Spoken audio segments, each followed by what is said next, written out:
दोस्तों, मैं डॉक्टर सर्वेश कुमार आप सभी को आपके अपने यूट्यूब चैनल पर हार्दिक स्वागत। दोस्तों, आज हम चर्चा करेंगे आजकल की जो न्यूली मैरिड कपल हैं उस और जो इनफर्टिलिटी का एक बहुत बड़ा कारण जो हो जा रहा है उसी के बारे में। जो उस बीमारी का नाम है इरेक्टाइल डिस्फंक्शन, ईडी।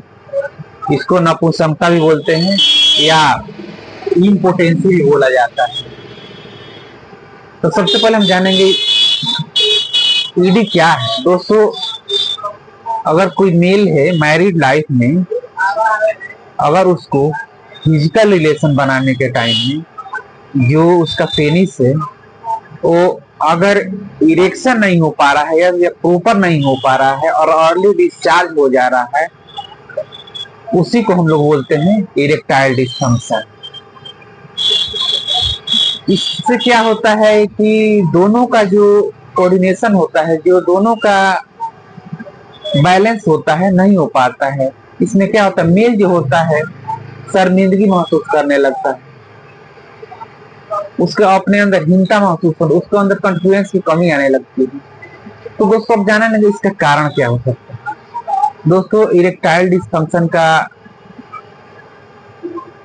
देखा जाए तो 50% अगर हमारे ओपीडी में अगर 200% आ रहे हैं तो उसमें 100% को माना जाएगा उसको ईडी नहीं है, वो मेंटली डिस्टर्ब है, फिजिकली उसको कुछ नहीं सुन के या उसके दिमाग में आ गया है तो उसको इम्बैलेंस की वजह, हार्मोनल इम्बैलेंस की वजह से उसको ऐसा हो रहा है। अगर वो अपना माइंड को सही से रख रहा है तो उसको बीमारी नहीं है। लेकिन हाँ, कुछ लोग को ईडी की समस्या रहती है।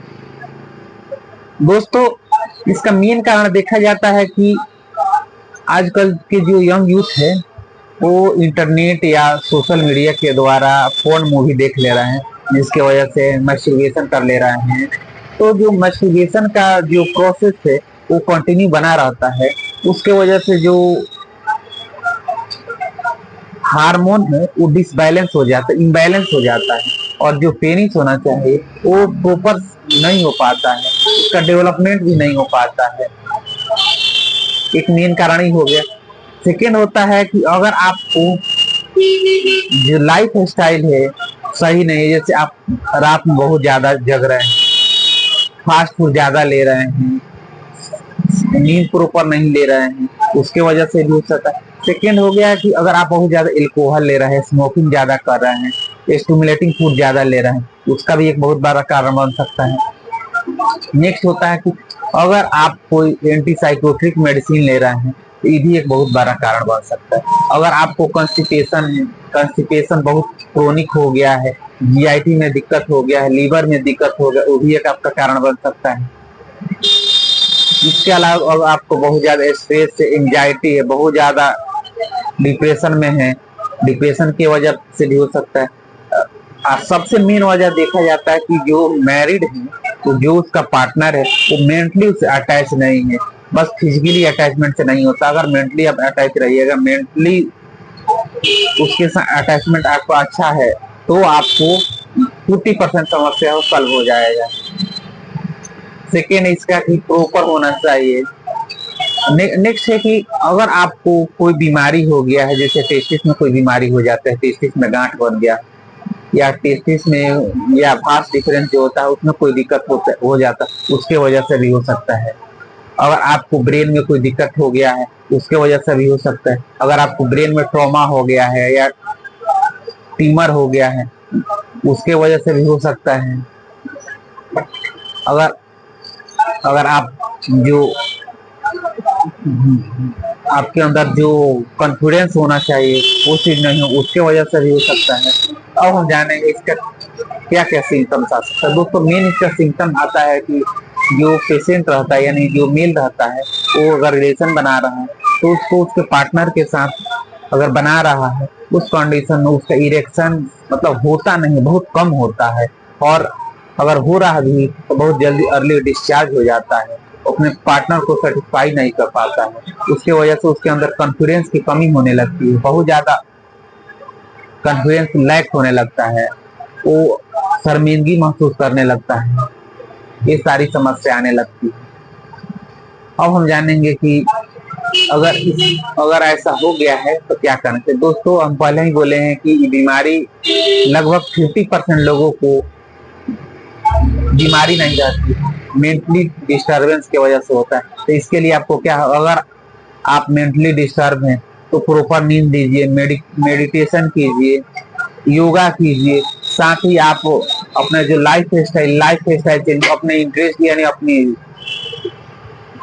जो आप इच्छा के अनुसार कोई अपना व्यायाम कीजिए, जैसे साइकिलिंग करना हो, रनिंग करना होगा, जो आपकी इच्छा, म्यूजिक सुनना हो ये कीजिए। साथ ही आप प्रॉपर डाइट लीजिए, फ्रूट लीजिए, ग्रीन वेजिटेबल लीजिए, मिल्क प्रोडक्ट लीजिए। और अगर आपको कॉन्स्टिपेशन है तो कॉन्स्टिपेशन से जो कॉन्स्टिपेशन होना चाहिए, कॉन्स्टिपेशन से दूर रखिए, कॉन्स्टिपेशन को खत्म कीजिए। कॉन्स्टिपेशन तो हम ऑलरेडी एक वीडियो बना चुके हैं। इसके अलावा अगर आप एंटीसाइकेट्रिक मेडिसिन ले रहे हैं या कोई अदर मेडिसिन ले रहे हैं, मेडिसिन का साइड इफेक्ट है, तो उस मेडिसिन के लिए आप अपने जो डॉक्टर से ले रहे हैं उनके पास जाइए। हो सकता है आपके डॉक्टर मेडिसिन को चेंज कर दे। अगर वो मेडिसिन चल रहा है तो उसकी वजह से अगर हो रहा है तो भी समस्या आपका सॉल्व हो सकता है। अगर आपकी टेस्टिस में कोई दिक्कत हो रहा है तो टेस्टिस को जो बीमारी है उसको सॉल्व कराइए, वो ट्रीट कराइए, तो उसके वजह से अगर ट्रीटमेंट होगा तो भी ठीक हो सकता है। ब्रेन में ट्रॉमा हो गया है, ट्रोमेटिक हो गया है, तो उसका ट्रीटमेंट लीजिए, उसके वजह से अगर हो रहा है वो भी सही हो जाए। अगर आप बहुत ज्यादा मैस्टरबेशन कर रहे हैं तो मैस्टरबेशन को अवॉइड कीजिए। आप थोड़ा सा आध्यात्मिक बनिए और अपने माइंड को डाइवर्ट कीजिए। ऐसा कर रहे हैं तो आपको ईडी की समस्या नहीं होगी।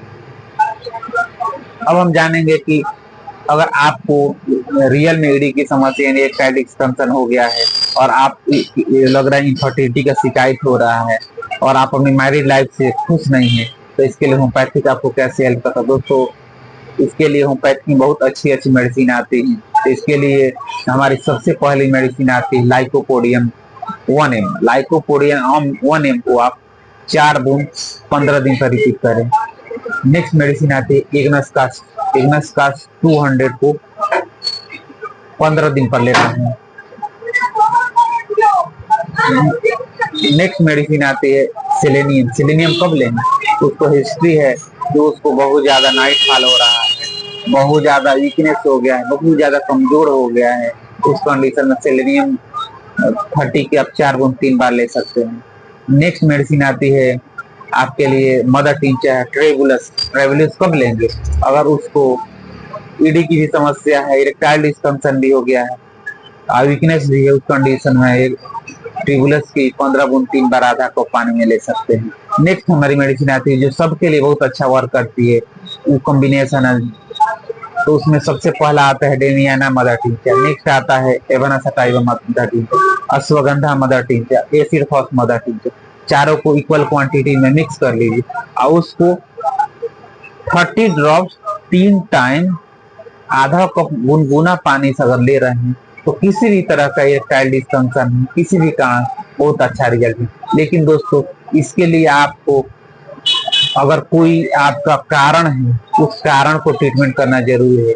तो इसके लिए दोस्तों आपको कोई भी मेडिसिन सेल्फ मेडिकेशन नहीं करना। हाँ दोस्तों अगर आपको टेस्टोस्टेरोन की कमी हो गया है तो टेस्टोस्टेरोन की कमी हो गया है ये भी एक बहुत बड़ा कारण बन जाता है। टेस्टोस्टेरोन लेवल को बढ़ाने की कोशिश की, इसके लिए आप मेडिसिन लीजिए और इसका ट्रीटमेंट कराइए।